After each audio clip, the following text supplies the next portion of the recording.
Então, vamos lá.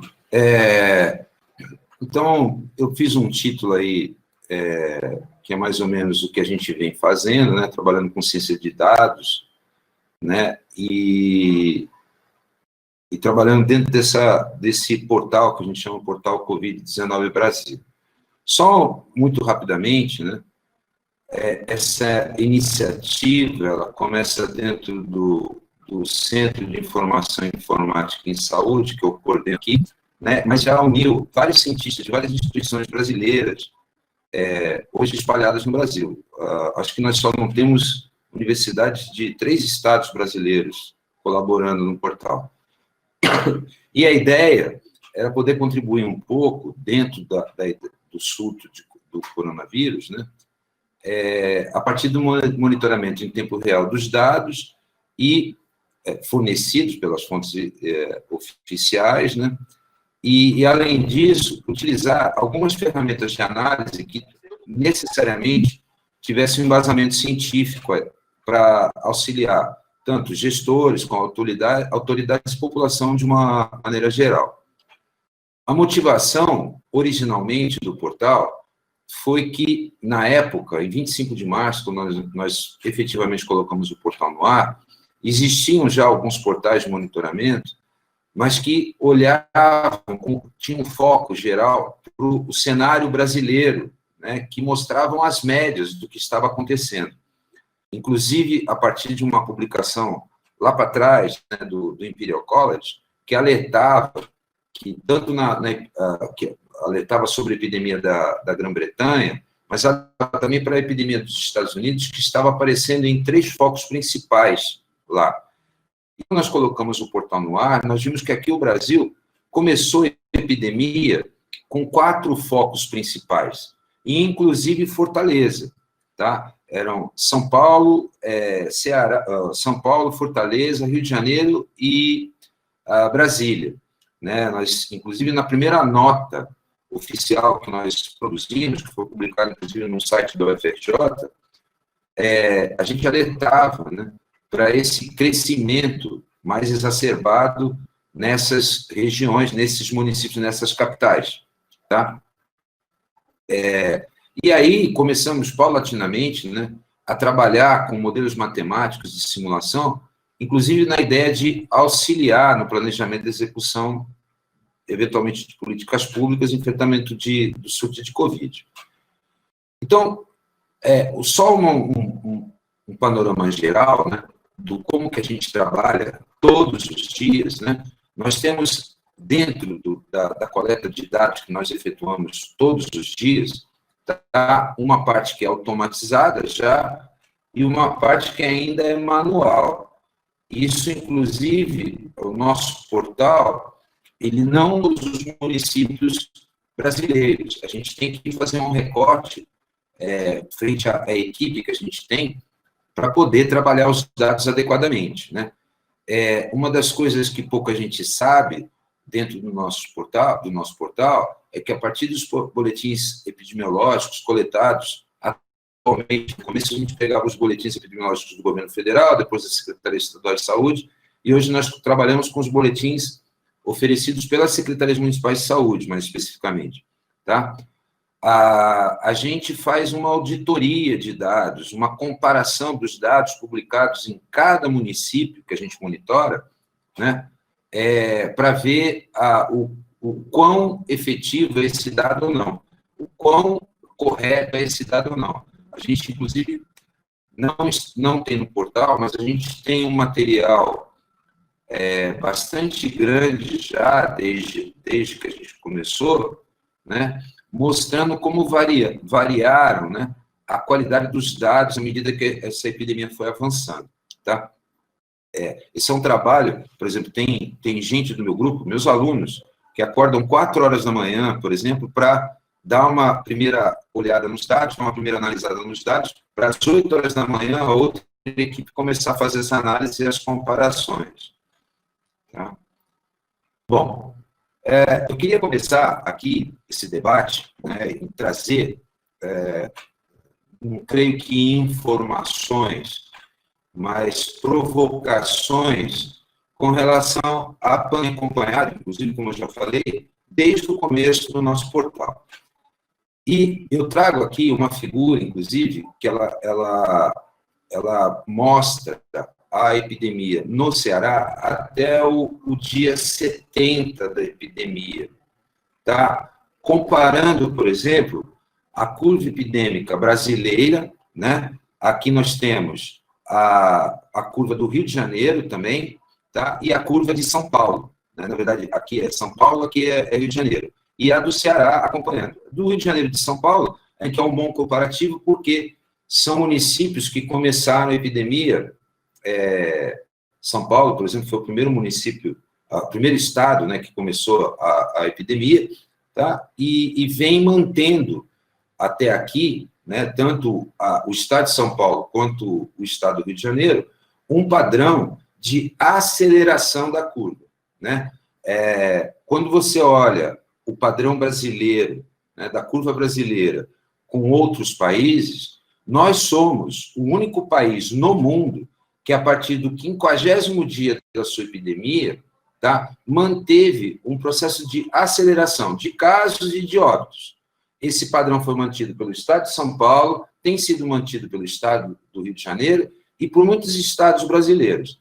A bem da verdade, lá pelo dia 60 da epidemia, o único estado que conseguiu alcançar um padrão diferente no Brasil foi o estado do Ceará. Até agora, é o único estado que realmente, você vê aqui no segundo gráfico, esse segundo gráfico, ele mostra a aceleração, a derivada segunda das curvas que estão no primeiro gráfico, ou seja, aceleração como a gente aprende no colégio, no colegial, tá? Que é a derivada segunda ou a variação da variação do número de casos.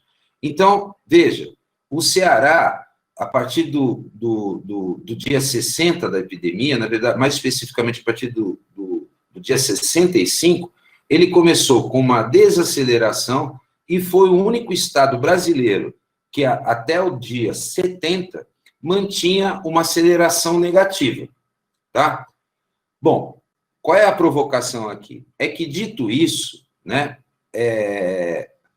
se eu comparar o quadro com o comportamento, né, de vários países, que hoje nós temos notícias, que começaram a controlar efetivamente, né, a evolução da pandemia, né, como, por exemplo, hoje nós temos o caso da Itália, Espanha, né, Coreia do Sul, né, a Nova Zelândia, né, que deu um exemplo para o mundo inteiro, até a nossa vizinha aqui, a Argentina, né, que estão controlando a epidemia, né, eles têm feito isso de maneira efetiva, né? E o que eu vou tentar trazer aqui é que o estado de Ceará, a despeito de ter feito isso por um período que eu considero bastante representativo, né? A minha opinião é que o estado de Ceará deveria ter tomado essas medidas que foram tomadas anteriormente para observar essa desaceleração por um período mais sustentável. Eu já vou comentar sobre isso. Ainda como um tipo de provocação aqui para o debate, né, eu queria lembrar uma coisa que é inclusive, essa cota aqui que eu estou apresentando é uma discussão que eu venho tendo, né, mais recentemente, com o governador do estado de São Paulo. Então, eu queria lembrar que, explicitamente, a definição de quarentena não cabe a ideia de qualquer flexibilização, certo? Quarentena é quarentena, flexibilização é abandonar a quarentena, tá? Não existe, como eu disse aqui, tentando incomodar o governo do estado de São Paulo, né? Porque ele sempre fala que todas as medidas dele são baseadas em ciência, em medicina. Não existe, nos anais da ciência ou da medicina, uma quarentena heterogênea, uma quarentena com qualquer tipo de relaxamento. Ou seja, se saiu da quarentena, seja ela das medidas de restrição de mobilidade, tá? Você saiu da quarentena, tá? Além disso, seguindo as e também, como já falei, da experiência internacional de países que começaram a praticar esse relaxamento, é fundamental, né, que se mantenha essa quarentena, né, por um período sustentável, em que todos os indicadores, né, melhorem simultaneamente. Então, eu quero chamar a atenção de, a despeito de que no dia 70, né, o Estado do Ceará ter apresentado, né, uma desaceleração da epidemia, como está lá no Inloco, no site do Inloco, a partir mais ou menos, né, do dia da metade do mês de maio, né, o índice de isolamento social anotado, segundo o Inloco, né, para o Estado do Ceará, começou a diminuir, em média, tá, paulatinamente, atingindo, por exemplo, nos dias de ontem, né, 42,7%. Já vou chamar a atenção também de uma coisa, que esse índice, 42,7%, tá, mais ou menos em 10 de junho, é um dos maiores índices ainda praticado no Brasil, tá? Mas já está perigosamente próximo. Vamos lembrar que as medidas de restrição no Brasil foram tomadas mais ou menos aqui, ó, no dia 17 de março, onde você observa esse pico aqui, ó. Esses índices baixando, eles voltam para os patamares anteriores de qualquer medida de restrição que estava sendo praticada aqui no Brasil. Bom, muito bem. Então, vamos... o que tem lá no meu portal? Na verdade, o governo do Estado de São Paulo, do Ceará, inclusive a Secretaria Municipal de Fortaleza, mantém mapas muito mais bem trabalhados, né? Inclusive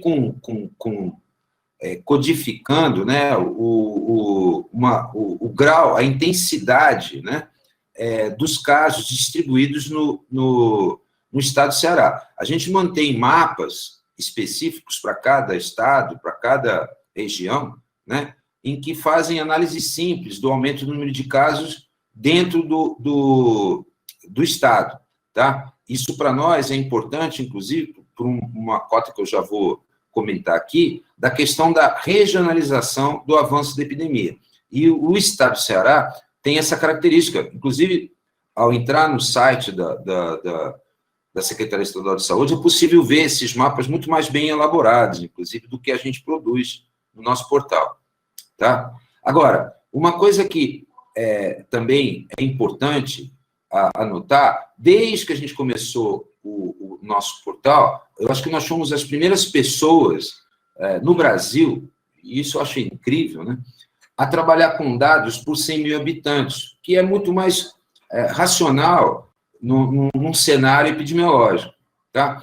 Então, por exemplo, só para mostrar um cenário aqui, esse daqui eu selecionei, dentro dos possíveis estados, né, que a gente monitora, alguns estados que têm maior intensidade hoje, né, de crescimento, tá, da epidemia.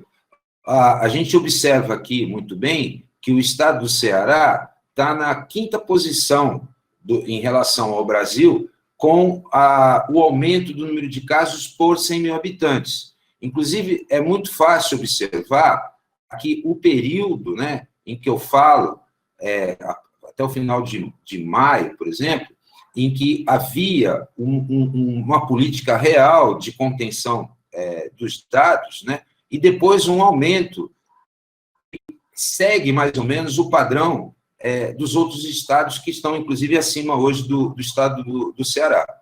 Tá? Aqui, por exemplo, é uma outra comparação, agora, com o número de óbitos. Com relação ao número de óbitos, o estado do Ceará ele passa para ser o 3º estado no brasileiro com o número de óbitos, e ainda seguindo um padrão de aumento, tá? De aumento do número de óbitos. Uma coisa que é muito comum, tá? E que eu tenho ouvido muito ser falado, principalmente aqui no estado de São Paulo, né? É de uma certa observação de que os casos estão sob controle. Veja, uma variação, estacionar o número de casos, ou o número de óbitos, por 3, 4 dias, como eu vou defender daqui a pouco, tá? Não é o suficiente para você avaliar o controle da epidemia, efetivamente, tá? E esse tem sido, na minha opinião, um erro muito frequente, né, dos gestores, de uma maneira geral, quando estão olhando esses cenários de crescimento de dados, tanto de casos quanto de óbitos, tá? Aqui, para dar uma ideia, inclusive, eu acho que mais adstringente, né, do caso, por exemplo, de Fortaleza, a gente faz uma comparação entre alguns municípios e Fortaleza. Vocês podem achar até interessante isso, mas aqui são 2 análises por 100 mil habitantes ainda, né, em que eu coloco a cidade de Santos, né, que é uma coisa que eu venho alertando bastante aqui no estado de São Paulo, é que o município de Santos, hoje, tem uma taxa, né, um número de casos por 100 mil habitantes maior do que a cidade de São Paulo. Eu queria lembrar que a cidade de São Paulo foi a primeira cidade a começar a desenvolver essa epidemia, né? E é possível observar, em comparação com o município de Fortaleza, que Fortaleza permanece logo abaixo dessa cidade de Santos, mas bem acima da cidade de São Paulo, da cidade do Rio de Janeiro, tá? E da cidade de Brasília. Esses municípios, eu coloquei aqui propositadamente, porque foram os primeiros municípios que a gente começou a monitorar efetivamente, tá? Colocando todos esses municípios, né, quando eles forneceram, tiveram, né, os primeiros casos, é mais fácil, ou seja, contando o número de casos, né, por dias, desde a primeira notificação, é possível ver, inclusive, né, um deslocamento da curva de Fortaleza em relação a Santos, que vem crescendo exacerbadamente, né, mas que, a partir do dia 70, 75, né, que o padrão de crescimento de casos de Fortaleza voltou, ele continua crescendo, tá? Aqui, também, isso é possível encontrar no nosso portal, eu também fiz um recorte aqui, que são as predições, tanto para o número de casos, quanto para o número de óbitos, que no número de casos, inclusive, os estados que a gente faz essa análise, ainda tem um padrão exponencial de crescimento. Veja, não está isso no nosso portal, mas nós tipicamente fazemos análises para vários tipos de curva, para saber quais as curvas melhores que são possíveis de serem, que os dados, né, convirjam. Por enquanto, né, nós não vimos um padrão diferente de crescimento exponencial aqui no Brasil para nenhum estado, tá? No caso dos municípios, a gente vê um padrão de crescimento, por exemplo, no caso de Fortaleza, até mais bem comportado, como eu diria, né, em termos de análise exponencial. Você vê que é um crescimento quase como um crescimento linear, mas ainda tem um crescimento. Essas são as estimativas de caso, né, nessas predições dessas curvas que a gente faz aqui também sistematicamente, tá? Uma outra coisa que eu queria colocar aqui, e que já foi, inclusive, fonte de observação de vários relatórios que eu tenho acompanhado, inclusive, tanto do governo do Estado de São Paulo, quanto da faculdade da Universidade Federal do Ceará, né, que é a questão das subnotificações, né? Veja, nós criamos uma ferramenta, que é uma ferramenta que está online, né, nesse portal aí, nesse link que eu estou colocando, em que é possível você navegar para o Brasil, tirar essas estimativas para o Brasil, por estado e por capital. Então, veja, na falta de testes em massa, né, essas estimativas, elas vêm sendo utilizadas com bastante sucesso. Do que eu digo que é bastante sucesso? Quando eu comparo, por exemplo, com as estimativas feitas a partir de amostragens, como foram feitas, por exemplo, na Universidade Federal de Pelotas, inclusive que envolveu o Ceará, As nossas estimativas representam bastante bem esses estudos de amostragem. Quando esses estudos, ou existe uma ampliação dos testes feitos no município, a gente chega bastante perto dos valores. E se chegar bastante perto, ou seja, então a gente erra, sempre erra para menos. Ou seja, a gente nunca erra para mais, tá? Então, por exemplo, no caso do Ceará, hoje, então, para o dia 10 de junho, né, com os casos confirmados em torno de 71 mil casos, quase 72 mil casos, as nossas estimativas apontam que, para o estado do Ceará, na verdade, nós temos mais de 760 mil casos, tá? Essas daqui são as estimativas para o Ceará, do nosso portal. Ou seja, essa grande massa que não aparece nos casos confirmados ainda vem do fato da pouca testagem. Veja, esses números, essa diferença entre esses números, diminuiu bastante nos últimos tempos. Por exemplo, a gente tinha em torno de 16 vezes, as nossas estimativas davam em torno de 16 a 17 vezes maior do que vinha sendo publicado nos boletins de cada estado e de cada município no Brasil. Isso começou a diminuir, porque começou a se aumentar o número de testes. Eu só queria chamar a atenção que essa ainda diferença das estimativas ainda apontam apontam para um pouco número de testes que tem sido feito no Brasil, de uma maneira geral, certo? À medida que haja testagem em massa, essas nossas estimativas começam a chegar muito mais próximo do que é verificado em cada estado e cada município. Nós também fazemos isso, por exemplo, para cada capital brasileira. Então, no caso do município de Fortaleza, enquanto você tem no boletim oficial em torno de 29 mil casos, as nossas estimativas apontam para mais de 614 mil casos em Fortaleza. Observa que aqui a diferença já é bem maior do que as estimativas do Ceará. Isso aponta para o cenário de que Fortaleza é o grande hub, né, o grande foco ainda da epidemia em todo o estado de São Paulo. Né? Todo o estado do Ceará, desculpe. Né? Então, assim, diante desse cenário que eu apresentei, eu queria fazer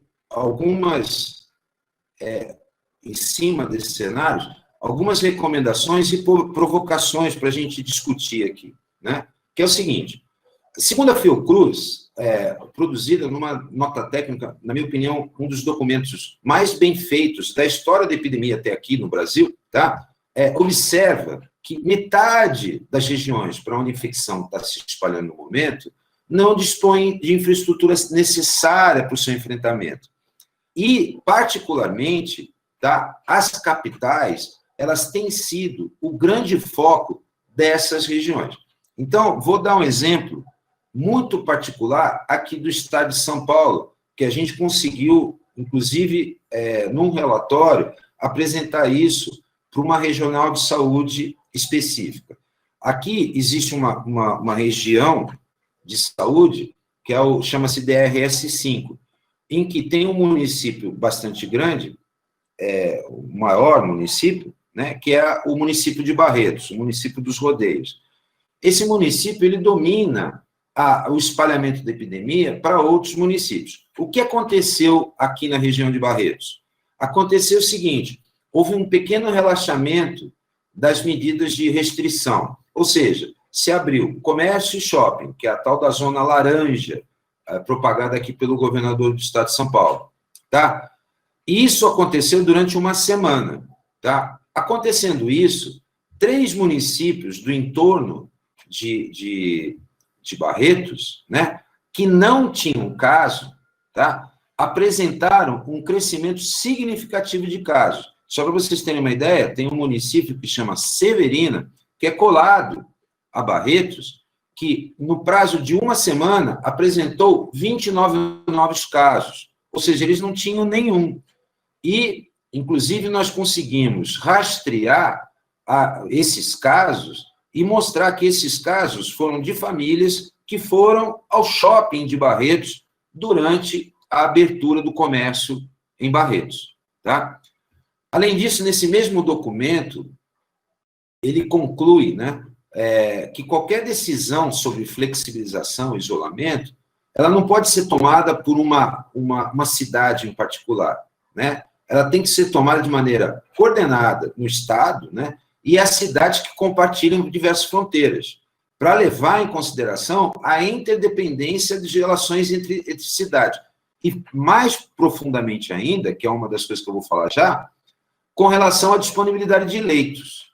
Disponibilidade de leitos e... Olá? Bom. Então, como sugestão, né, para se enquadrar objetivamente o município em uma fase qualquer estabelecida para relaxamento, os critérios a serem adotados, que são os critérios colocados pela OMS, deveriam observar a seguinte coisa: a diminuição do número de infectados consistentemente durante um prazo de 3 semanas, tá? O número de óbitos não deve crescer por no mínimo 2 semanas, que o número de internações por Covid não deve aumentar por no mínimo 2 semanas e que a taxa de ocupação de leitos não deva de crescer de maneira sustentável, ou seja, de novo, por no mínimo 2 semanas. Essa deve ser a medida, inclusive, deve ser feita de maneira regionalizada. Não vale você colocar a ocupação de leitos, por exemplo, para Fortaleza, sem levar em consideração os municípios que são dependentes desses leitos também, tá? E aí, finalmente, a quantidade de leitos de UTI, né, por 100 mil habitantes, também deve ser levada em consideração essa capacidade, aferido para o município, mas também regionalizada, à medida que esse município atende outras regiões do entorno, tá?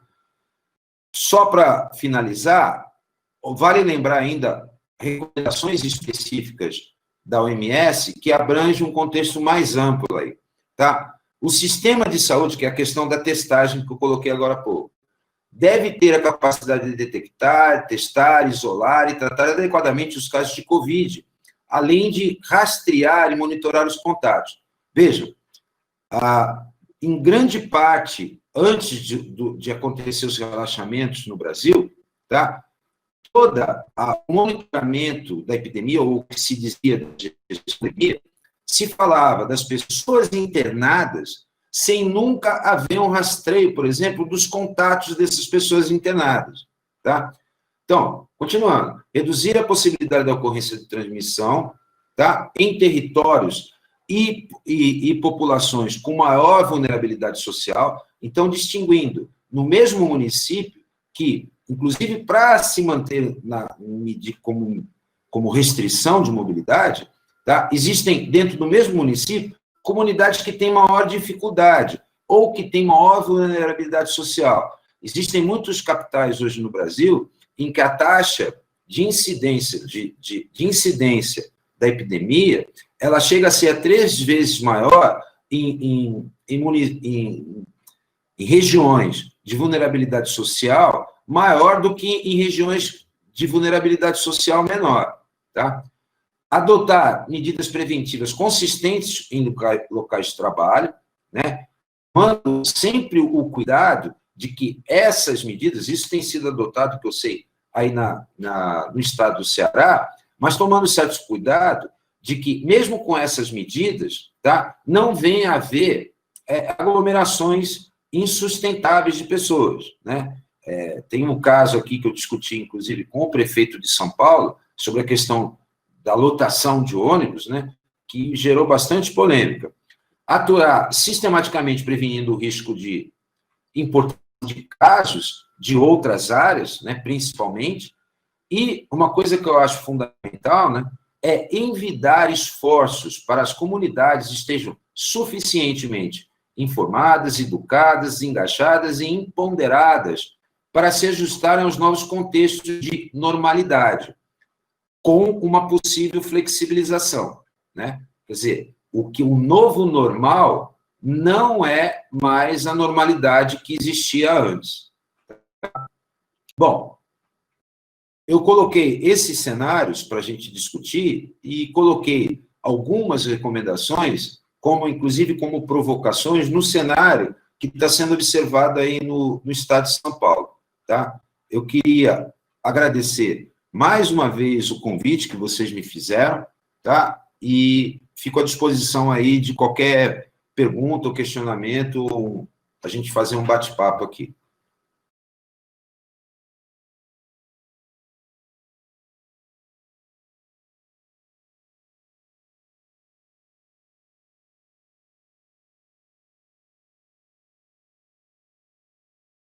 Clélia, você tem que liberar o seu áudio.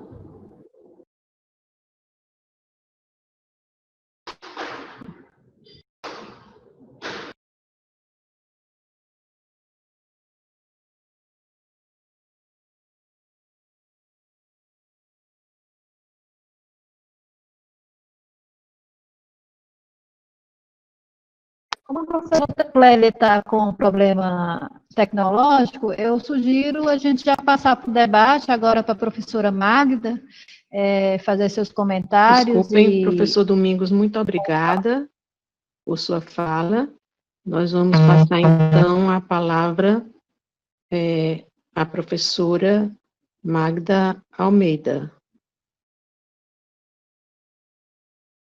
Boa noite, professora Clélia, boa noite, professor Domingos, Gesiel. Eu estou ouvindo. Perfeito, né? Primeiro, agradecer, né, esse convite. Estou afastada da faculdade, né, Clélia? Vai fazer um ano agora nessa missão. Alô, tá ouvindo? Pronto. E estou, né, nesse cargo, acho que a Gesiel também tem sido parceira, colega também, a gente se conhece no departamento, então a Universidade UFC sendo promotora de encontro e de formadora, né, dessas pessoas que estão no enfrentamento agora dessa epidemia, é muito bom compartilhar com vocês e ouvir essas considerações do professor Domingos, que a gente tem conversado muito sobre isso aqui, né?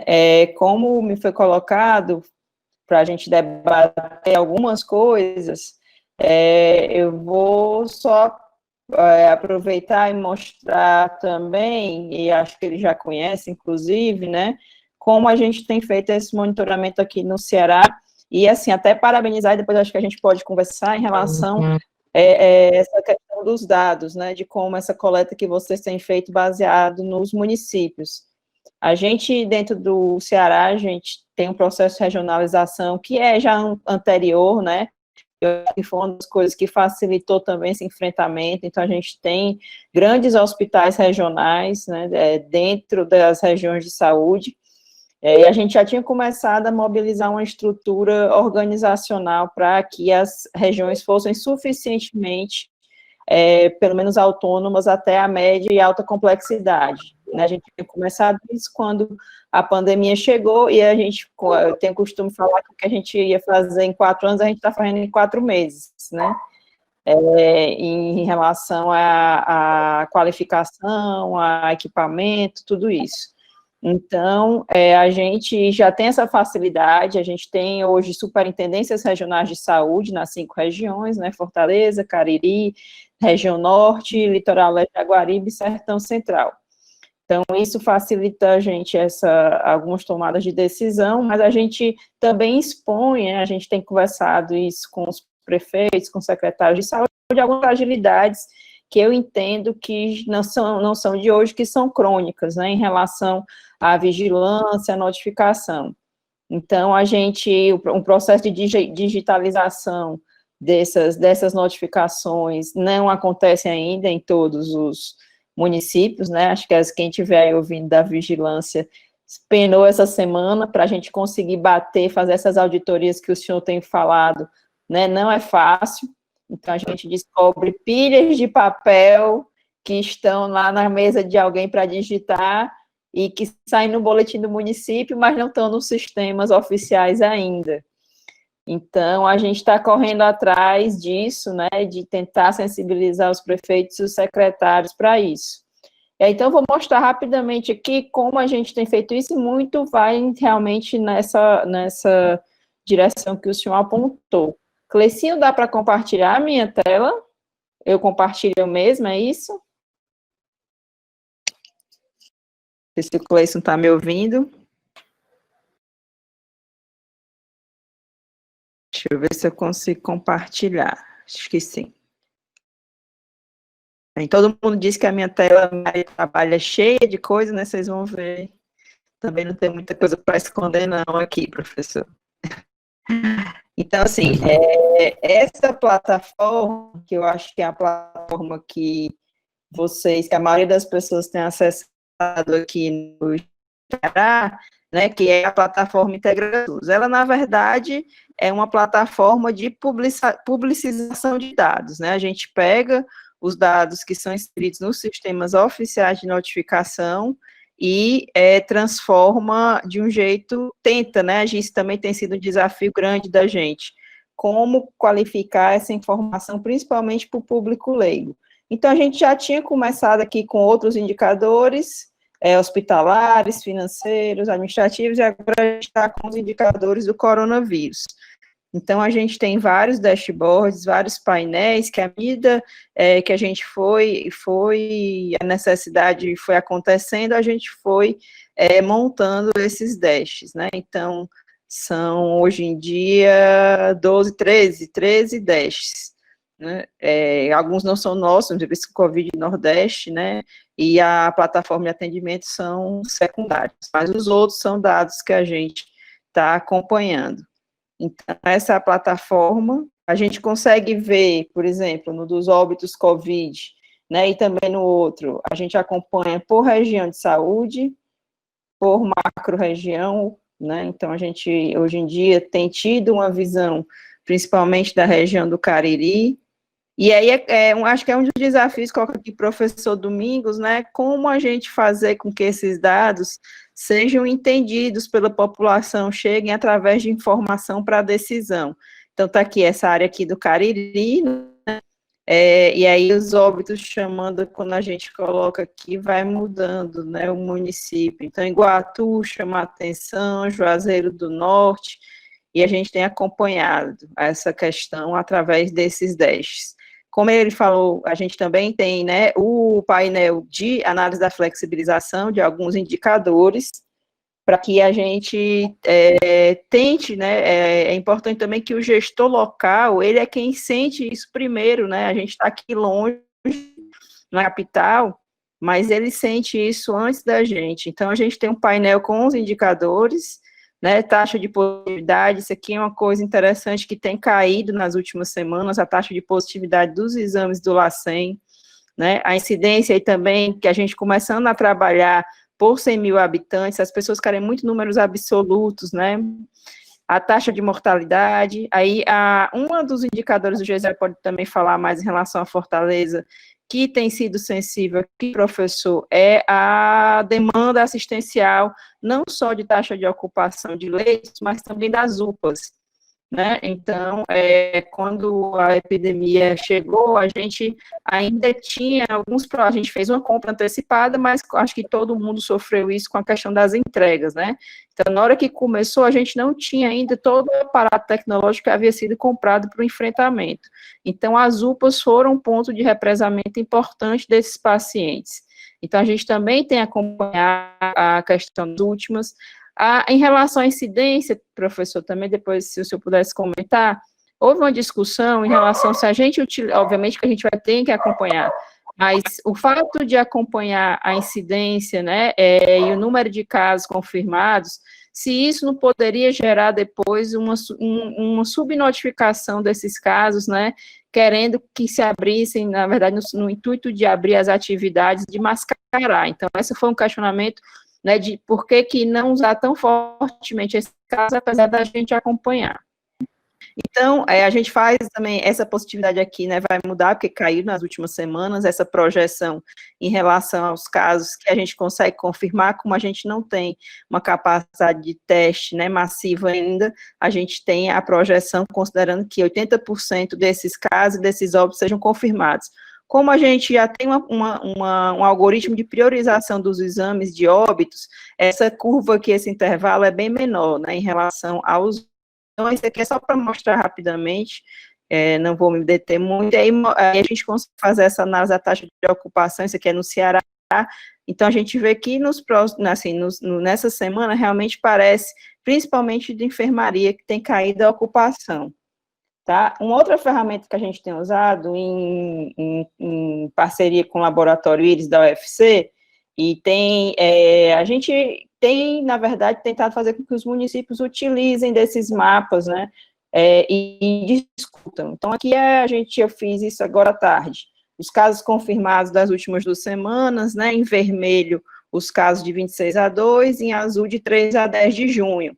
Muito se sobrepõe, né, nesses círculos aqui, nesses mapinhas aqui, nesse MSKDE. Mas se a gente aproximar, a gente consegue ver onde é.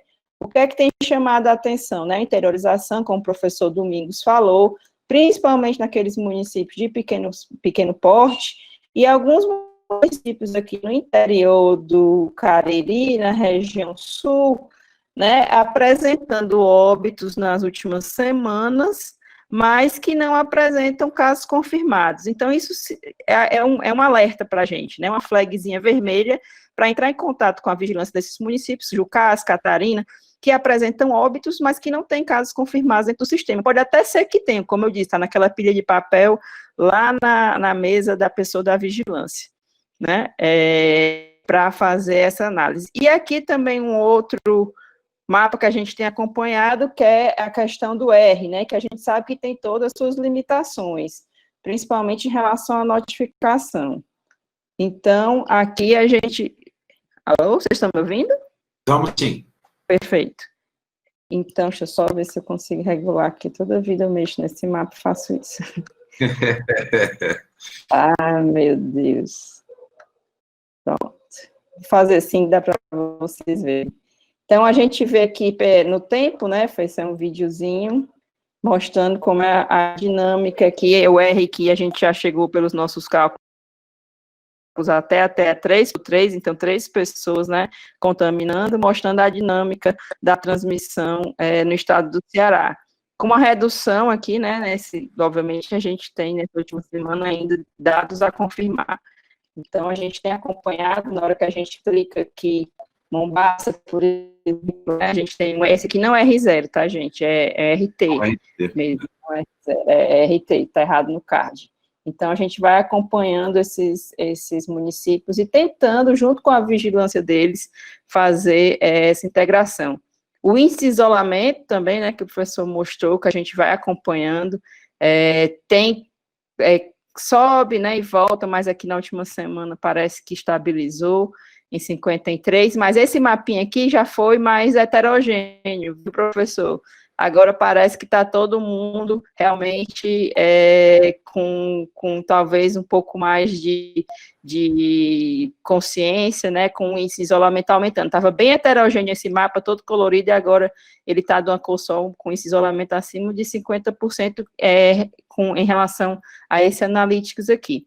A última coisa que eu queria mostrar isso é uma outra plataforma que a gente, né, criou, que é o Integra SUS Analytics, onde exatamente a gente disponibiliza os nossos datasets para que as pessoas façam essas análises, né, dados abertos, e as pessoas podem entrar nas discussões, baixar, é uma outra ferramenta que ajuda bastante. Esse aqui eu não sei se eu vou conseguir abrir.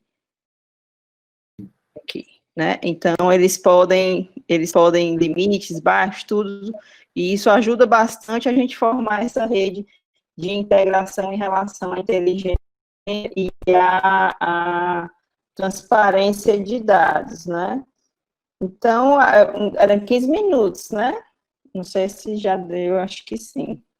15 minutos, e aí trazendo essa questão para o debate, né, talvez para a gente discutir em relação à comunicação, como fazer isso de um melhor jeito, né, é interessante ver que as pessoas estão, eu digo assim, muita gente fugia das aulas, né, de ABS, de AIS, de epidemiologia, de declaração de óbito, e agora a gente está tendo que praticamente todo dia várias aulas em relação a isso. É interessante esse movimento de apropriação desses conceitos, né, mas também expõe fragilidades crônicas que a gente tem em relação a isso, né. Acho que era isso, professora Clélia, fico à vontade aqui para a gente debater depois com as outras pessoas. Ok, professora Magda, muito obrigada por seu tempo e sua contribuição para esse nosso debate. Vamos ouvir Gesiel? Seja muito bem-vindo. Me escutam? Sim. Queria agradecer primeiramente pelo convite, e que é uma responsabilidade muito grande aí discutir esses dados de Fortaleza, tá, do Estado e até do Brasil. Tá? O professor Domingos, a Clélia, a professora Clélia, a professora Magna. E eu vou ver se eu compartilho. Eu trouxe uma apresentaçãozinha aqui sobre os dados que eu fiz agora à tarde, junto com a equipe.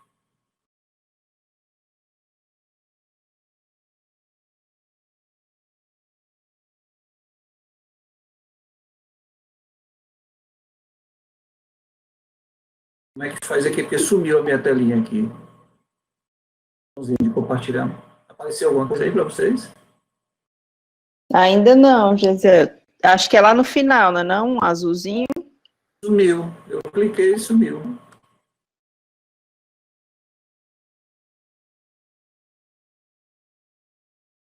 Está aparecendo uma webconferência aqui. Não está aparecendo.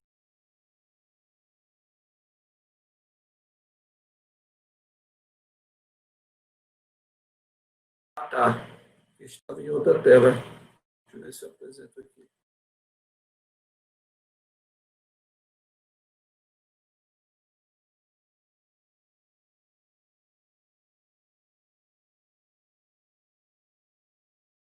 Sua apresentação, Mário, foi no PowerPoint também? Não, eu compartilhei a tela do computador. A minha aqui não aparece. Tu quer mandar para a gente compartilhar, tentar compartilhar? Talvez clico por na Gleice. tela e aparece aqui uma tela da webconferência. Ela já está aqui. Como é que eu compartilho aqui? Professor, tá querendo compartilhar a tela? Eu estou tentando aqui. Um minutinho só. Tente clicar no quarto íconezinho agora, do lado da câmera, por favor. Do lado da câmera tem compartilhar a tela. Exato.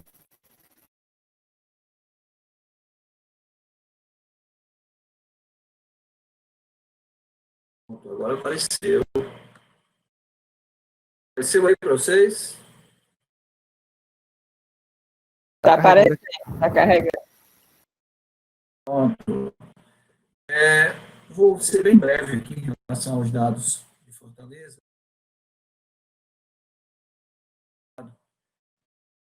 Essa apresentação aqui, coloquei umas telinhas aqui, sabe? Os jornais mais recentes em relação à abertura do comércio que aconteceu esses dias. Né? E sempre me perguntam por quê. Sim, aí, né? Tá ok. Tá aparecendo, né? Tá ok. Então, eu coloquei essas imagens dos portais só como provocação, porque nesse momento o Estado do Ceará e Fortaleza de flexibilizar a quarentena, tá? O isolamento social na realidade. Eu trouxe aqui os dados atualizados. Esse gráfico, professor Domingos, é o gráfico que foi feito hoje pela manhã com os dados do Integrações. Então, eu tenho essa curva laranja, que são os casos que são efetivamente confirmados, e tem um índice de positividade na linha azul e 41% dos dados do LACEN. Então, essa curva ela está demonstrando uma estabilidade. Aí. Então, esses dados eles foram feitos agora às 9 da manhã, com os dados às 9 da manhã. Os dados já foram atualizados agora à tarde, então, já estão desatualizados. Esse gráfico, ele traz a questão assistencial, tá? Que é a média diária de atendimento da rede municipal, as UPAs e os hospitais. Então, eu tenho uma média de pacientes atendidos, ela vem reduzindo dia a dia. É uma constatação para quem está no serviço, em relação à quantidade de internamentos mais graves de solicitação de enfermaria, o município de Fortaleza, o que chega para a gente dentro da vigilância. Essas informações, os técnicos da redução, e nós comprovamos através dos números. Esse outro gráfico aqui é bem parecido com o que o professor apresentou, mas nós fizemos uma taxa de incidência confirmada por Secretaria Executiva Regional. Nós temos 6 distritos, temos 7, mas os distritos são no Regional do Centro. Então, você bem essa questão da incidência em Fortaleza, como é que está se comportando com a data de hoje, de ontem, na realidade. Esses dados também são de integrações, nós trabalhamos os dados e produzimos personalizado para Fortaleza. Então, a Regional 2, que é a regional que tem um maior poder aquisitivo, tem uma taxa de incidência maior. E a Regional 5 é a que tem uma taxa de incidência menor, né, dentro do contexto de Fortaleza. A Regional 6 está despontando, né, ainda está em terceiro lugar, nós estamos observando como é que está o comportamento da doença nessa regional. As duas regionais, professor Domingos, as maiores em termos populacionais e de bairros, são as regionais 6 e a regional 5. Aqui a taxa de evolução de mortalidade. Diferentemente, a regional 2, ela que tinha maior incidência, mas a regional 1, ela tem uma taxa de mortalidade maior. Como Barra do Ceará, Cristo Redentor, Pirambu tem um maior número de casos absolutos e tem as maiores taxas que se refletem na regional. A regional 5, a regional 6 ainda continua com a taxa de mortalidade menor. O gráfico aqui é uma série temporal que demonstra o comportamento da doença por dia. E a parte em azul são os casos que ainda irão ser confirmados no laboratório. Essa é a nossa curva série temporal. Nós estamos até agora pelo meio-dia, com 2.914 casos. E esse gráfico é um gráfico que está sendo bastante utilizado nas apresentações, que é a média semanal de óbitos e casos positivos. Ela vem decaindo ao longo do tempo, por semana epidemiológica, estamos contando desde a 13ª até a 23ª. Então, em relação aos óbitos, nós temos se formando aí um platô, tá? Da 10ª semana até a 20ª semana, ninguém sabe se isso vai permanecer assim, tá?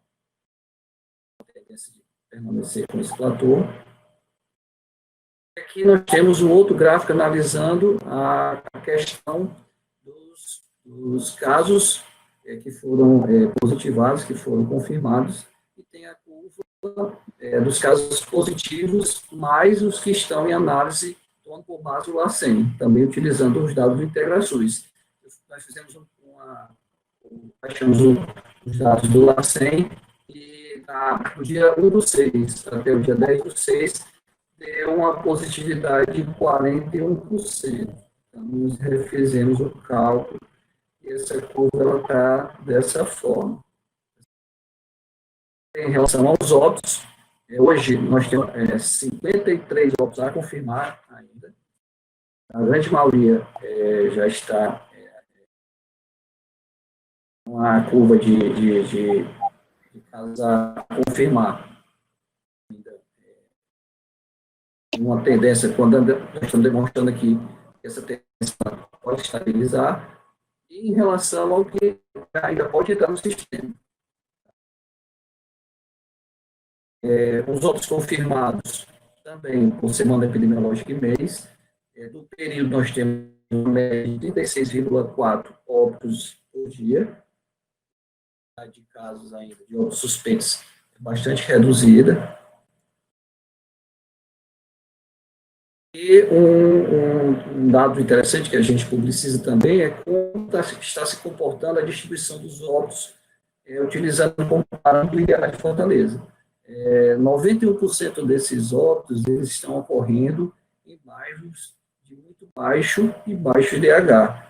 O município de Fortaleza fez um levantamento em 2014, o IDH-M, que é o IDH em desenvolvimento municipal, por bairro. Utilizaram um recorte, nós utilizamos um recorte do Alta Brasil, que adiciona o muito baixo e o baixo. Tá? Então, difere um pouquinho. Então, mas 91% desses óbitos estão ocorrendo em bairros de muito baixo e baixo IDH. É um gráfico, um mapa que está demonstrando aqui foi a conformidade espacial com o hotspot dos óbitos. Tá? Esse trabalho nós fazemos todos os dias, esse mapa é atualizado diariamente, então dá para perceber exatamente o que é demonstrado no mapa de linha acumulada dos óbitos, a regional 1 aqui, tá? Que é dessa área, dá para ver o adensamento dos bairros Barra do Ceará, Reitor, Pirambu, Vila Velha, então, e também nessa área aqui do Vicente Pinzon. Então, na regional 2, mas a maior parte do adensamento são nessas áreas. Aqui a questão da evolução quinzenal dos óbitos, para perceber a evolução na cidade, como ela se comportou ao longo desse período. Então, o que eu estou sendo bem breve aqui, a favorecer a discussão, são os números de Fortaleza. E todas essas análises, elas entram no nosso boletim epidemiológico. Nosso boletim epidemiológico, ele sai às sextas-feiras. Ocorre algum problema em relação à produção, sai na segunda seguinte, mas esse boletim é precisado, e a partir daí entregue para a comunidade através da imprensa, e esse boletim ele traz análises mais detalhadas, não só os gráficos, não só os mapas, mas traz uma análise bem mais aprofundada. Okay? Então, era mais ou menos isso que eu queria mostrar para vocês, tá? Da minha contribuição aqui, e iniciar o... Oi. Continue, por favor, desculpe. Favorecer a discussão, tá? Eu achei muito interessante os dados do professor Domingos, né? Porque todos os dias nós estamos trabalhando com esses dados, né? E percebendo exatamente essa estabilidade dos números. Essa estabilidade ela foi demonstrada, chegou no RT, 0,78 até o último número que chegou do cálculo que foi feito, né, para Fortaleza. Okay? Ponto, basicamente é isso que eu queria mostrar, e passar para a professora Clélia. Gesiel, muito obrigada com a sua apresentação. Nós temos agora condições de juntar esse conjunto maravilhoso de informações para estimular nossos participantes a contribuírem com questionamentos a todos os que se pronunciaram aqui, e inclusive com a participação dos dois debatedores. Será muito bem-vinda a formulação de questionamentos também. Nós temos um tempo ainda para isso.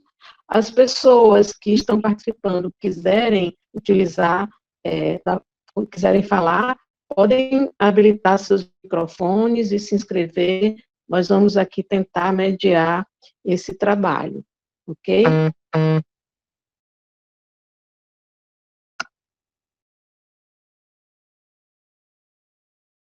Aguardando as questões. Boa noite, professora Clélia. Oi, Danilo. Seja Bom, bem-vindo. obrigado.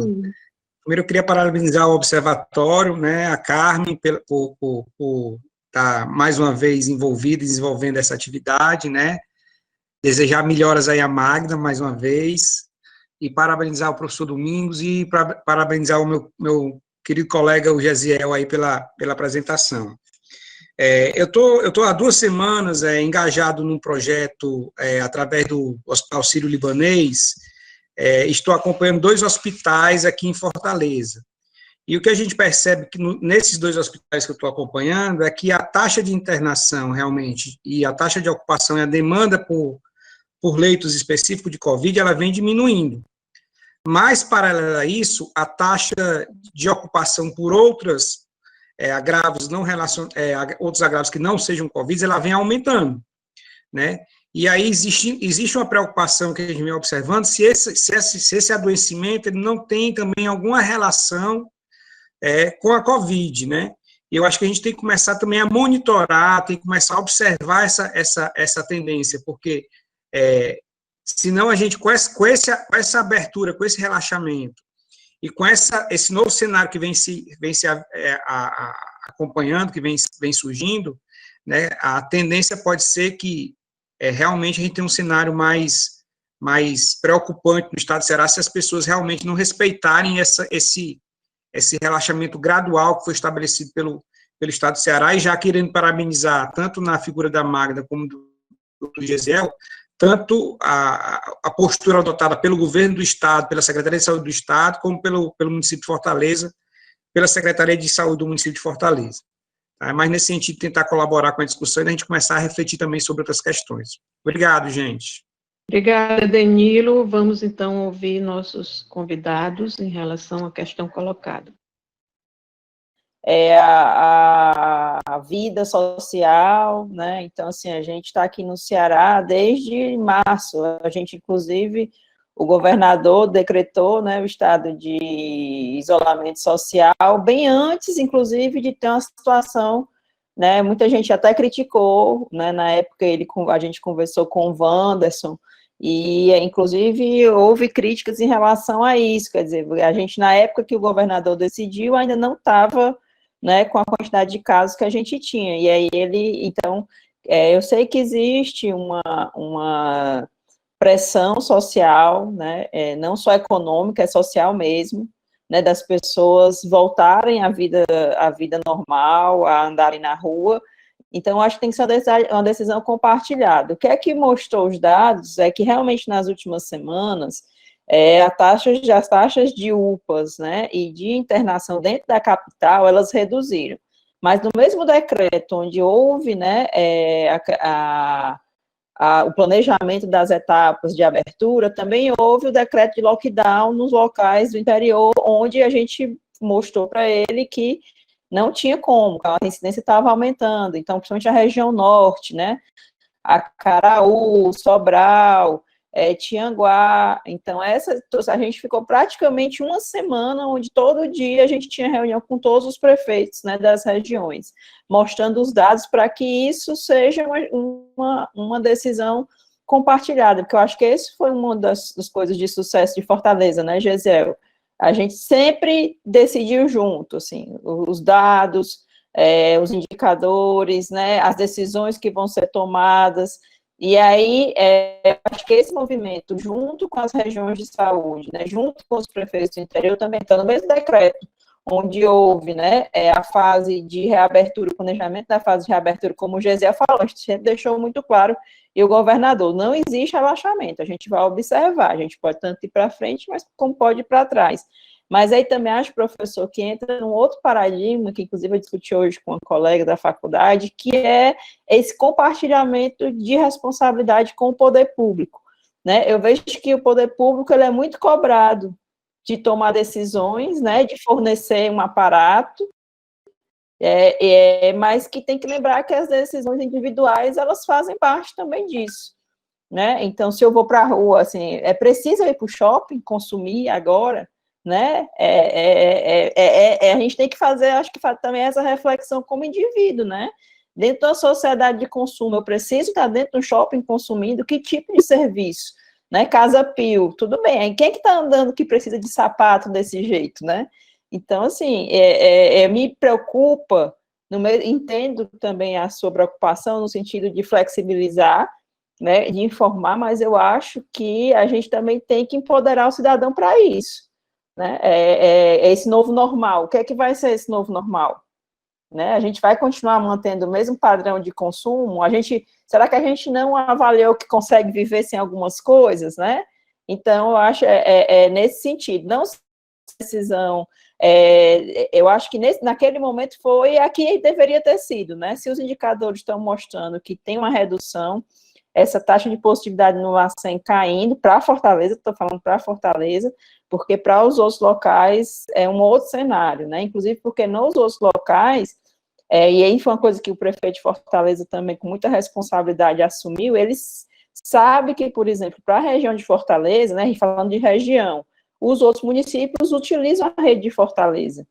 Então, não era só, né, observar as UPAs de Fortaleza, mas observar a rede privada, que a gente também tem acesso dentro do IntegraSUS, a gente monitora, inclusive, a rede privada de hospital, né? Então, isso ficou muito claro para ele, que mesmo que em Fortaleza houvesse, que se está havendo uma redução, a gente tem que observar os municípios vizinhos, né? Aquilo que o senhor falou. Não adianta só ver um município separado, a gente está vendo uma rede hospitalar toda, né? Então, a gente está... fico temerosa, óbvio, né? Quando eu vi as cenas, eu estou em casa há 15 dias, mas vi as cenas da aglomeração, como o Gesiel colocou, eu quase tenho um ataque cardíaco, né? Mas eu acho que isso tem que ser compartilhado, né? A gente observa, dá a liberdade individual que as pessoas façam suas escolhas, né? E a partir do momento que a gente vê que está sendo um risco sanitário, a gente volta atrás com medidas mais duras. Essa é a minha percepção. Obrigada, professora Magda, professor Gesiel. Nós temos agora algumas questões formuladas pelas participantes. Mulheres estão fazendo perguntas aqui. Eu vou fazer um esforço para sintetizar e direcionar, não direcionar, mas à medida que vocês se comoverem, se sentirem tocados pelas questões, por favor, contribuam com os nossos participantes. Primeiro, vem uma preocupação com relação à atenção primária, trazendo foco no isolamento social, por um lado, né, em que se argumenta que a expansão, o controle, né, e as medidas para acompanhar essa pandemia têm sido muito baseadas na expansão da assistência hospitalar. Então, a preocupação é com a atenção primária e com o isolamento social, em relação a como é que está a política de rastreamento e monitoramento dos contatos no Ceará, nos territórios, com as equipes de saúde da família, como é que vem se dando esse processo, né? E, por outro lado, né, também ligando as medidas de monitoramento e de controle da pandemia, considerando a limitação dos exames diagnósticos. Então, a professora Mônica também acresce a preocupação anterior da doutora Silvia Bonfim, de que, considerando a limitação de exames diagnósticos, né, como é que tem se comportado a disponibilidade desses exames, quantos estão sendo feitos, quais os critérios para coletar prioritariamente os casos, né, como avaliar a redução do número de positivos, bem como a proporção de positivos. Então, essa é uma preocupação em que coloca o enfrentamento da pandemia no patamar da testagem, né? E uma questão específica da professora Márcia Machado é como vocês avaliam o número de casos em crianças no Ceará e em São Paulo. Depois eu passo uma preocupação com o seu desafio, professora Magda. Alguém está perguntando aqui, mas já eu faço, depois que vocês responderem. Então, a professora Mônica Cardoso fez a pergunta sobre a questão da testagem. A atenção primária, a doutora Silvia e a professora Márcia Machado, o número de casos em criança em São Paulo e no Ceará. Como é que vocês avaliam? Com vocês.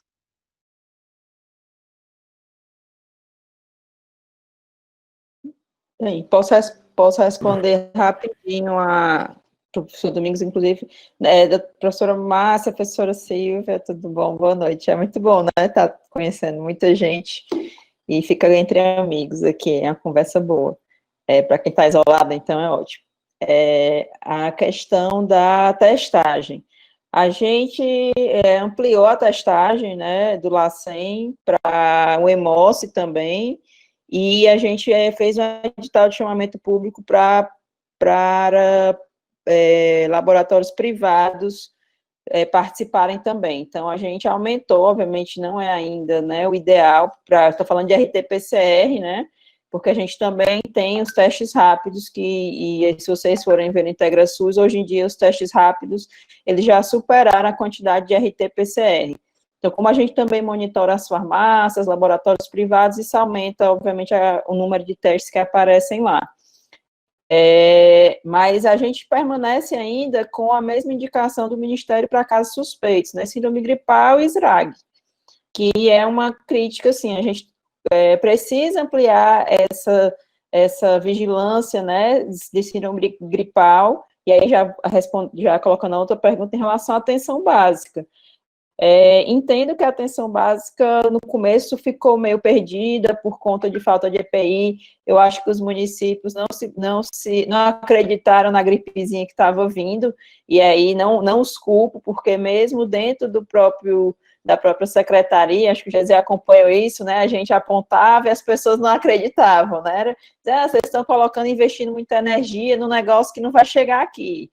Chegou grande, chegou, né, com uma emergência em saúde pública desestruturando. Então, assim, eu acho que já faz algum tempo que a gente precisa ressignificar o papel da atenção primária, da agente comunitária. A professora Clélia acompanhou aí minhas incursões, né, durante mais de um ano na atenção primária aí do município, e a gente precisa reforçar esse papel da agente comunitária de saúde, né, Londres faz voluntário, Nova York também chama voluntário para fazer brigada de saúde, e a gente tem os agentes comunitários aqui. Então, aquela velha planilhinha, né, que a gente fazia de diarreia, de pneumonia, a gente precisa fazer de gripe, de síndrome gripal agora para acompanhar. Eu vejo que, não falando do município de Fortaleza, que já tem uma vigilância mais estruturada, mas nos outros municípios menores, eu vejo uma dependência muito grande do Estado para ter os dados, para fazer essas análises que o professor Domingos mostrou, para entendeu? Para tomar decisões. E o Estado não tem perna para tudo isso. Então, a gente até, inclusive, entrei em contato com o pessoal do UFC, que eu acho que é uma formação que tem que ser feita, investida dentro do Estado, que é de epidemiologista, né? Ou de pessoas de saúde pública que entendam disso, para qualificar a vigilância nesses municípios, porque não adianta eu produzir o dado se o gestor não consegue, né, transformar aquilo em ação e em decisão.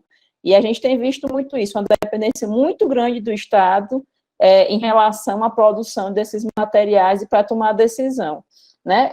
E aí, já respondendo em relação às crianças, o Ministério emitiu um alerta, agora eu não sei dizer quando, né, em relação a síndromes inflamatórias em crianças, e a gente observou realmente nas últimas, a gente inclusive hoje chegou a notificação e a gente já repassou para os hospitais para fazerem os casos sentinelas de síndrome inflamatória tardia em crianças. Já tinha falado isso também em relação às crianças. Parece que a gente tem um perfil diferenciado, inclusive do resto do mundo, né? Porque a contaminação em criança registrada, documentada é baixa, e a gente tem aqui. Então, a gente precisa investigar. Acho que esse é um papel também da universidade junto com a gente, de estar detalhando esses fatores, né, e fazendo a gente entender essa dinâmica da epidemia.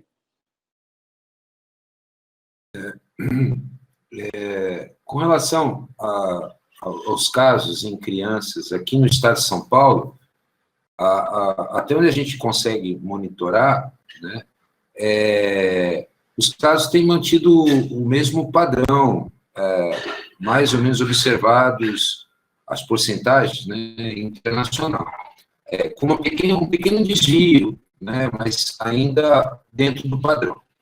Uma coisa que, há algum tempo atrás, junto com a professora Margarete Dalcom, nós estávamos explorando, né, nós fizemos um trabalho que não está no portal, inclusive, de mortalidade, hospitalização e número de casos, distribuição por faixa etária. Porque a Margarete Dalcom, há muito tempo atrás, logo no começo da epidemia, ela começou a epidemia colocando uma hipótese de que a epidemia ia rejuvenescer no Brasil. E nós fomos atrás disso, né, verificamos esse padrão, né, de acometimento em pessoas mais jovens do que estava sendo observado, por exemplo, na Europa. Tá? Bom, e onde que eu quero chegar? Um dado que até agora eu não entendi adequadamente, mas que está no painel atual do governo brasileiro. Quando você entra no painel geral, tem lá aquela história, né, da modificação, que as pessoas ainda não se entenderam, né, mas dentro do painel, você pode ver, quando você vai olhar as hospitalizações, você tem no SRAG as hospitalizações de síndrome respiratória aguda grave, por faixa etária. E me surpreendeu desde lá, e até agora ninguém conseguiu me explicar isso, né, adequadamente, já apareceu, já noticiamos isso várias vezes, né, a seguinte coisa, lá mostra que existe uma taxa de hospitalização por síndrome respiratória aguda grave para o Brasil, tá, em crianças abaixo de 6 anos, de uma maneira exagerada. Só para vocês terem uma ideia, eu estou com o painel aqui aberto. Atualmente, nós temos em torno, nessa faixa etária de hospitalização de síndrome respiratória aguda grave, tá, em torno de 9.000 casos. Isso é uma coisa noticiada pelo governo brasileiro. Veja, como a professora falou, a gente até pode observar para alguns estados um desvio, né, de afecção, né, de algumas desconfianças que se pode ter em crianças, né, mas não é de todo comum você pensar que uma grande incidência, né, vai acontecer nessa faixa etária, tá? Então, veja, por que eu estou colocando isso? Porque isso sempre me chamou a atenção. Quer dizer, nós temos uma epidemia diferente acontecendo no Brasil, em paralelo, tá? De síndrome respiratória aguda grave, numa faixa etária abaixo de 6 anos, porque até onde eu sei, até onde eu estudei até agora, não é Covid para essa faixa etária. Não com essa incidência, né, dentro dessa faixa etária. Isso me chamou a atenção, faz uns 2 meses que a gente fez esse estudo já, tá? Mas permanece. Obrigada, professor Domingos. Alguma complementação? Podemos passar para mais uma etapa de questionamentos, mas adiantando que a plateia está aqui tecendo muitos comentários elogiosos ao nível das contribuições de vocês e do debate que está sendo suscitado. Né? Letícia Pinho está perguntando em que parâmetros são baseados os índices de isolamento social aqui em Fortaleza e em São Paulo. Já Sara, retomando a questão do desafio, quer saber para a professora Magda qual o maior desafio que ela tem enfrentado e como ela percebe a vigilância no enfrentamento dessa pandemia, né? O professor Caio Cavalcante, né, pergunta já, uma pergunta mais à frente, que ele quer saber quais parâmetros objetivos são adotados para autorizar a mudança de fase. Tá?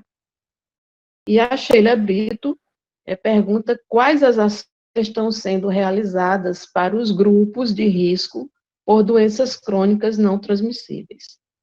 São vários desafios aí a responder. Posso fazer um comentário? Eu tenho um compromisso daqui a exatos 5 minutos. Eu vou ter que deixar aqui o evento, tá? Eu tinha me preparado para ficar até as 8, e aqui é o dia todo, cheio de pequenos compromissos. Tá? Eu vou ter que deixar vocês aqui, se vocês não se importarem.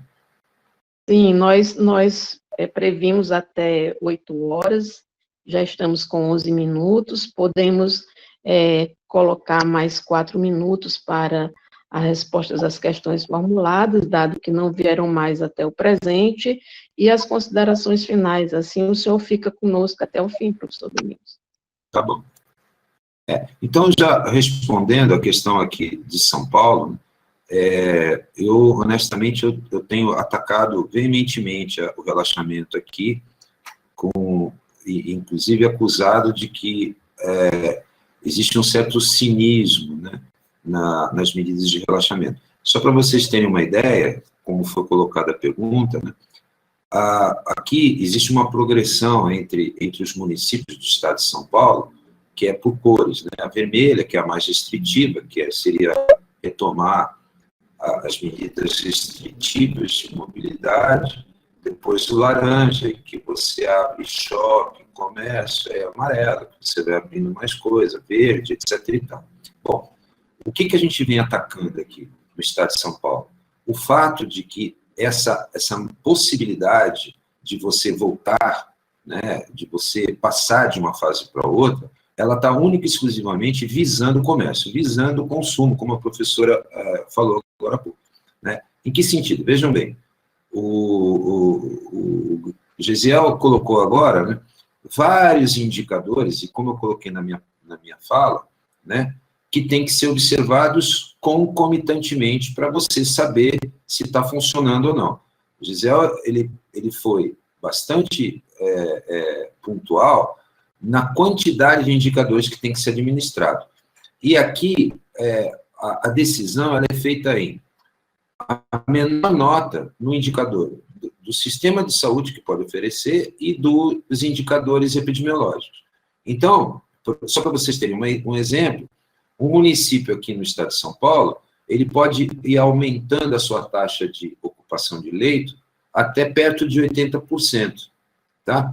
E, mesmo assim, duplicar em uma semana o número de casos e duplicar o número de óbitos, que ele pode pleitear para passar da fase, por exemplo, laranja para a fase amarela. Na nossa opinião, isso não é de maneira nenhuma você fazer um monitoramento da situação real que está acontecendo. Como eu coloquei na minha apresentação, as recomendações do OMS é que esses indicadores, conjuntamente, tá, diminuam, tá, de maneira sustentável, por um prazo grande, de 2 semanas a 3 semanas. Tá? Então, é mais ou menos assim, que é diferente do que tem sido feito aí no Ceará, em particular. Tá?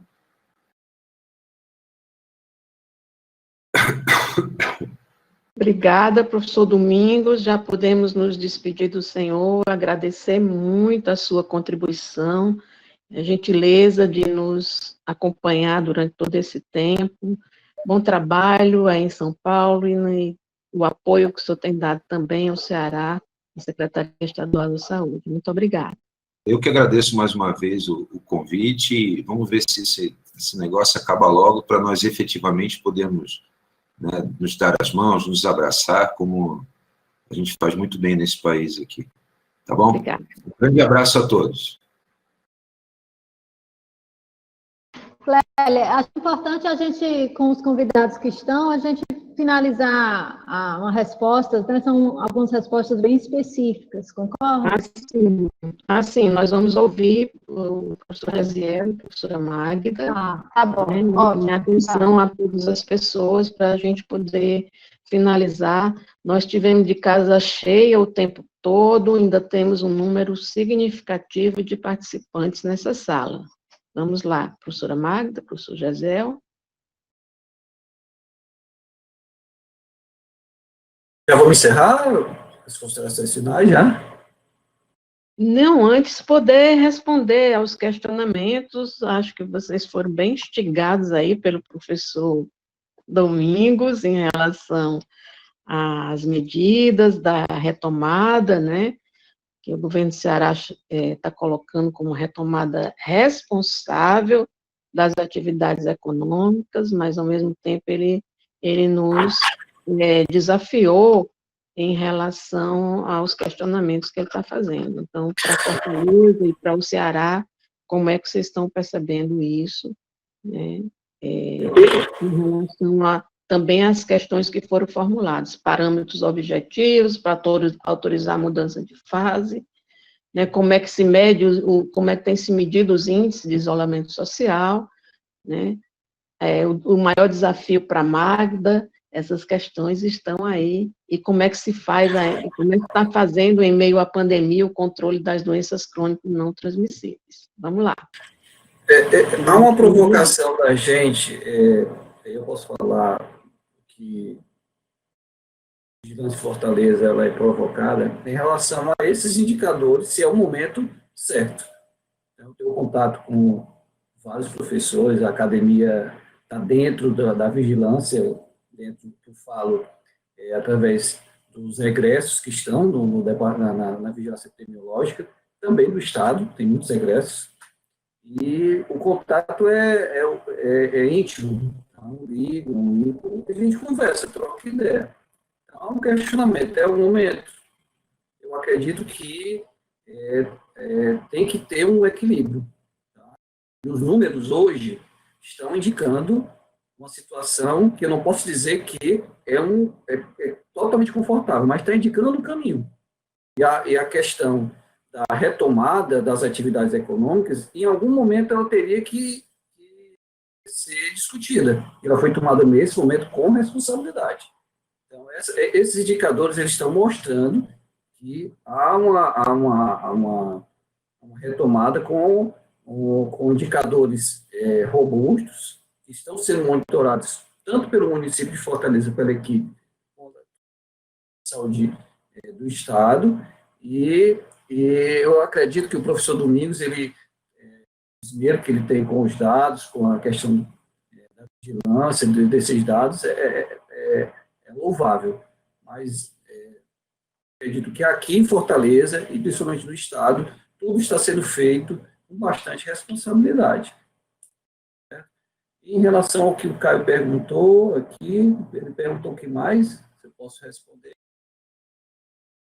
O Caio perguntou sobre o Data Science para a Magda aqui. Está disponível, Magda, os dados já para baixar?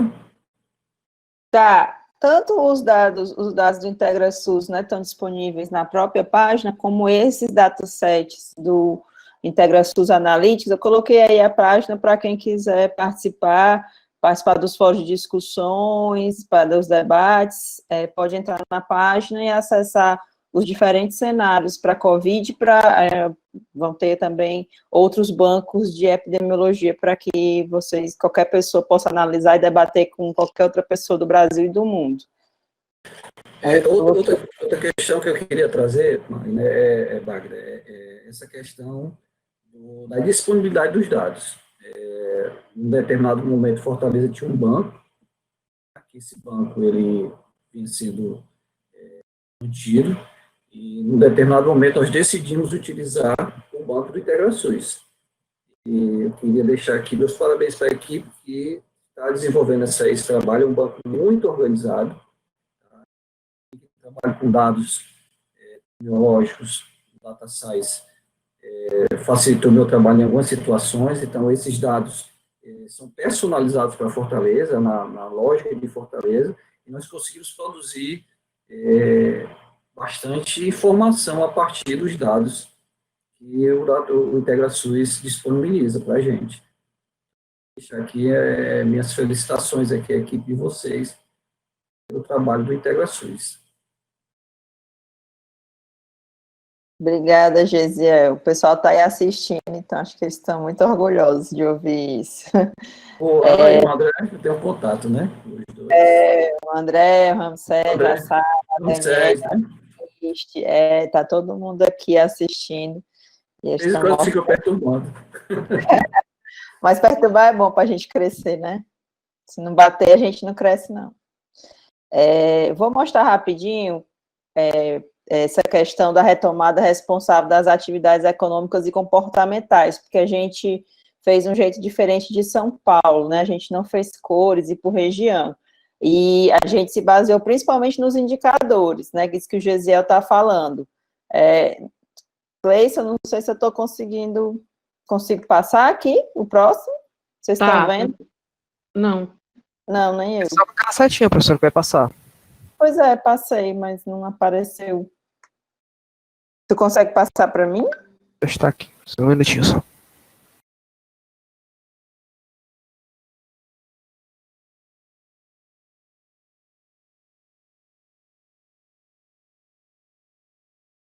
O Cleison vai passar, porque eu não estou conseguindo passar aqui da minha máquina. Pronto, é esse mesmo, Cleison. Mas está mostrando, professor? Eu não estou enxergando, não. Nem eu. Compartilhar algum arquivo. Deixa eu compartilhar. Só quer compartilhar de trabalho, não, professora Magda? Eu venho, então. Eu faço. Pode ser. Pois libera para mim. Aí, por favor.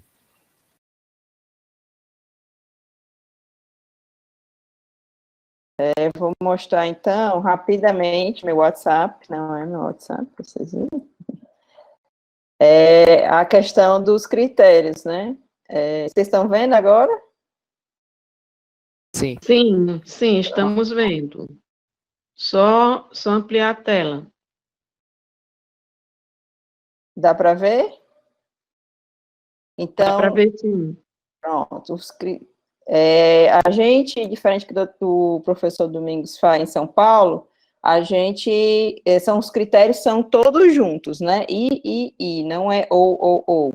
Então, o primeiro critério da fase de transição, que foram esses 7 dias, é a avaliação das portas abertas, né? O atendimento de UPAs e emergências.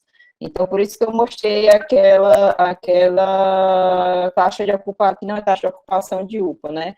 Mas são de atendimentos. A partir desses 7º dias, que a gente denominou de atividades de transição, a gente sugeriu atividades, né, grupos de atividades diferentes, mas sempre são 4 critérios, baseado no leito, né, e aí são leitos destinados para atendimento de COVID, no período de 14 dias, critérios baseados nas internações também relacionadas à COVID em 14 dias, então são fases, né, de 14 dias, critérios de óbitos, né, então tendência decrescente de óbitos no período de 14 dias, e sempre, como a gente falou, a base é territorial de região de saúde, então a gente não avalia municípios separados, quando a gente avalia leitos, internações, óbitos, a gente vai trabalhar nas regiões de saúde, tá? Então, basicamente, são esses os indicadores que a gente acompanha, que estão naquele cenário lá de flexibilização do IntegraSUS, né, no cenário da análise de flexibilização no painel. Então, são os 3 juntos, não é um ou outro, né? Se um subir, mas o outro aumentar, então a gente volta para a fase anterior de atividades econômicas, tá? Esses são os critérios, não sei quem foi que perguntou, não sei se foi o Caio, né? Uma outra em relação... Foi Caio, né? Pronto, então são esses os parâmetros, Caio, em relação à mudança de fase. A Letícia perguntou dos parâmetros de isolamento, né? Aquele que eu mostrei, Letícia, são parâmetros de um data center que mostra a mobilização dos celulares, né? Então, eles se juntaram e eles fornecem isso para os gestores estaduais, mostrando o isolamento através da movimentação de celulares. A gente também tem outra ferramenta com a segurança pública, mas eu não acabei não mostrando aqui, aquela que eu mostrei em relação à movimentação de celulares, tá? Do grupo de risco de doenças crônicas, né? Eu não entendi, professora, do grupo de risco em relação se o tratamento em relação ao grupo de risco para a COVID, ou como esse tratamento está sendo feito para as doenças crônicas, além do COVID. Se alguém pudesse me responder, eu fiquei sem entender. E a Sara, o grande desafio, a Sara perguntou do grande desafio na gestão, né? Primeiro, eu acho que é mobilizar as pessoas, né? Para isso, como eu falei, da comunicação em relação ao entendimento, né, do que são, o que é que são esses dados, de onde é que eles vêm, porque quando o Integração surgiu, parecia que a gente tinha inventado esses dados, não era, Gesiel? E aí a gente tem que falar toda a vida que dados que vêm da vigilância do município, que a gente só publiciza, né? Então, que tem que ter qualidade nesses dados. A gente tem uma dificuldade, por exemplo, dos dados hospitalares, né, da quarentena de papel. Então, o grande desafio, acho que é qualificar esse registro, né? É uma mudança de paradigma, inclusive, muito importante. Acho que até foi interessante o Gesiel falar isso, né? Os municípios têm os bancos de dados deles. E aí a gente precisa estar sempre, né? Se ele não faz a utilização como Fortaleza faz, a gente precisa estar fazendo essas auditorias de informação. Então, acho que a qualificação, a Sara respondendo, né, é a principal dificuldade, assim, na gestão, né, a qualidade da informação e o tempo oportuno que essa informação chegue. A gente está vendo que na epidemia, né, é interessante quando eu preciso explicar lá no governo, por exemplo, que banco de mortalidade a gente fecha com 6 meses, quase um ano, né, é uma coisa que está todo mundo percebendo agora. Sim. Mas para quem é da vigilância, isso é normal. Então, eles não entendem como é que não chegam as informações, né? E eles, bem, é assim.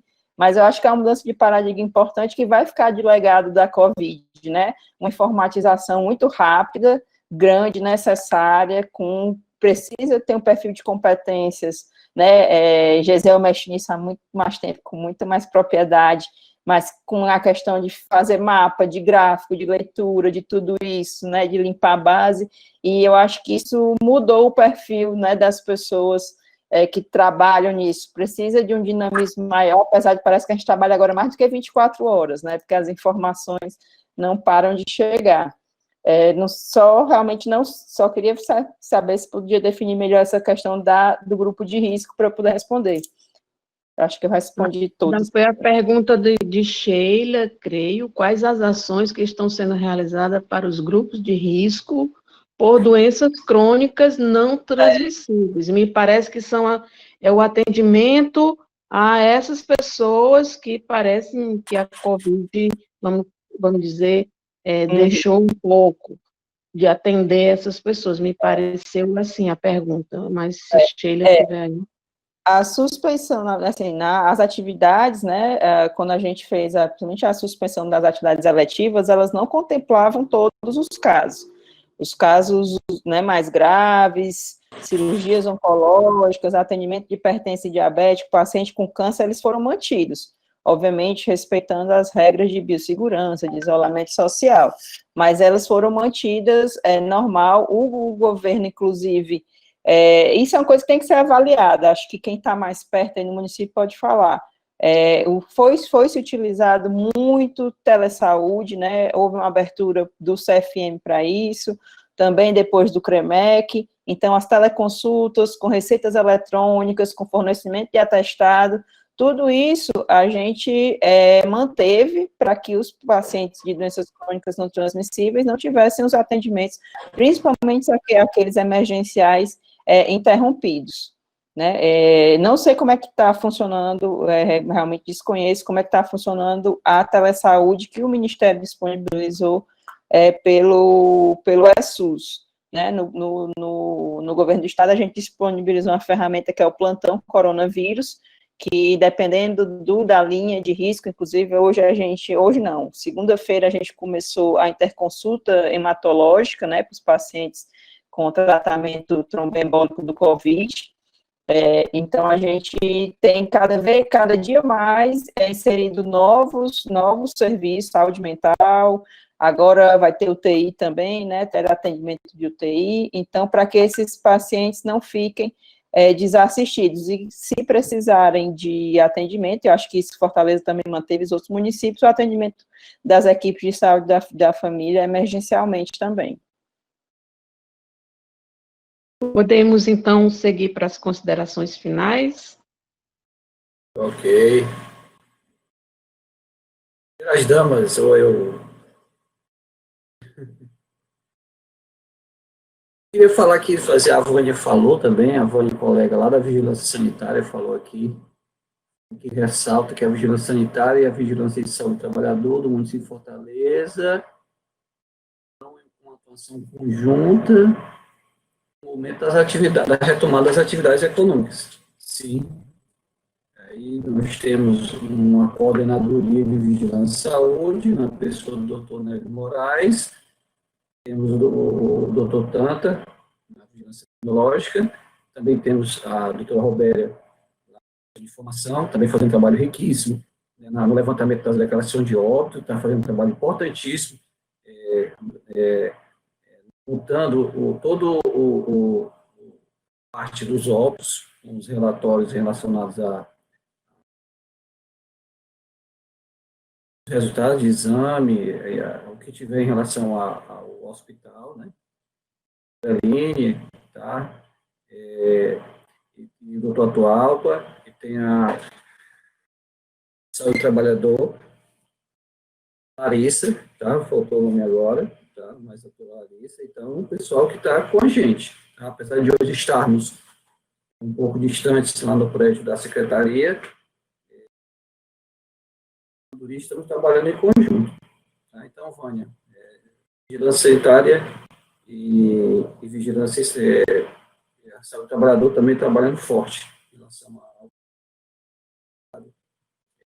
essa importância do trabalho das duas outras gerências. Né? E, no meu caso, eu queria agradecer. Tá? Em relação ao convite, foi uma surpresa. Obrigado a Carmen, o professor Ricardo, que reforçou no outro dia, eu não tinha dado a resposta, mas o professor Ricardo reforçou o pedido. Nós da Vigilância estamos dedicados em tempo integral ao Covid, temos trabalhado à noite, finais de semana em casa, né, é muito trabalho, né, para dar resposta gestão, ao gestor com dados, tá? Todas as ações, todas as iniciativas da Prefeitura de Fortaleza e do Governo do Estado, tá? São pautadas em dados, tá? Nada decisão é tomada sem análise desses dados, então a gente tem trabalhado bastante, acredito que a Magna tem trabalhado bastante, né? À noite, altas horas. Eu, praticamente, trabalho até um determinado momento e depois não consigo mais. Tá bom? Quero agradecer e sou muito rico. Tá? Aqui, meu grupo, tá bom? Obrigado. Ok, professor Jaziel, muito obrigada, professora Magda, para a sua finalização. Professora Clélia, agradecer a oportunidade, né, a Carmen do Observatório, o convite para debater com esse público, que eu acho que é um público, inclusive, formador de opinião, né, e é importante a gente estar compartilhando essa via de mão dupla aí com a universidade, e acho que a gente vai ter que fazer, assim, participar desses encontros ativamente. Gisele, mas eu não durmo agora, não é por causa de outra cor, não, é o corticóide mesmo, viu? Acho que o principal, tem 2 desafios, Sara, eu estava pensando aqui, viu? Além da qualificação de informação, é sobreviver ao Covid pela segunda vez. Esse acho que está sendo o principal desafio. né? Então, para agradecer aí as perguntas e espero que esse grupo que participou também contribua nos próximos passos, né, em fazendo essas investigações que vocês também levantaram aqui em relação às crianças, em relação a essa ascensão. Acho que a universidade precisa estar junto, né, da gestão e mostrando que cada vez mais, acho que um dos legados que eu espero que as pessoas não esqueçam, né, porque a gente parece estar a memória bem curta, é a importância da universidade pública, né, nessa luta, e então todos acho que estão aqui, se não são professores, já foram alunos da pós-graduação, das especializações, né, que a UFC, Departamento de Saúde Comunitária e das outras faculdades já fizeram, então mostrando que se a gente não tivesse esse legado, esse respaldo, talvez a gente estivesse numa situação muito mais complicada hoje. Então, espero que a gente aprenda essa lição, que a gente precisa de investimento na ciência, né, precisa de investimento na saúde pública, precisa de investimento na pós-graduação em saúde pública. Então, quero agradecer mais uma vez. Obrigada. 3 coisas marcaram muito esse debate. Eu, no papel de mediadora aqui, percebendo, e gostaria de compartilhar com vocês. Primeiro, a plateia, os participantes trouxeram questões bem fortes, bem reflexivas para o nosso debate. Mas marcou muito o modo como o professor Jaziel e a professora Magda, tranquilamente, pautados na informação, assumiram suas posições. Eu não tenho visto isso nos últimos 20 anos, nos enfrentamentos que nós já vivenciamos aqui. Então, acho que essa pandemia traz mesmo esse aprendizado da gente compartilhar o conhecimento, ouvir as pessoas e haver um respeito no debate. Eu acho que marcou muito esse nosso debate. Vocês também olharam para as equipes de vocês, as pessoas que estão na retaguarda, e do trabalho de vocês que vieram comunicar aqui hoje. Isso é muito bonito. E, nesse sentido, eu gostaria também de falar um pouco do making-off desse nosso encontro, que teve todo o respaldo do professor Fernando Pires, pelo Observatório de Políticas Públicas, pelo professor Ricardo Pontes, em relação ao PP da Saúde, e particularmente, de modo bem do coração mesmo, agradecer a Carmen, tanto o convite para mediar esse debate, quanto todo o apoio que ela deu aqui no WhatsApp para que as coisas pudessem funcionar por trás, agradecer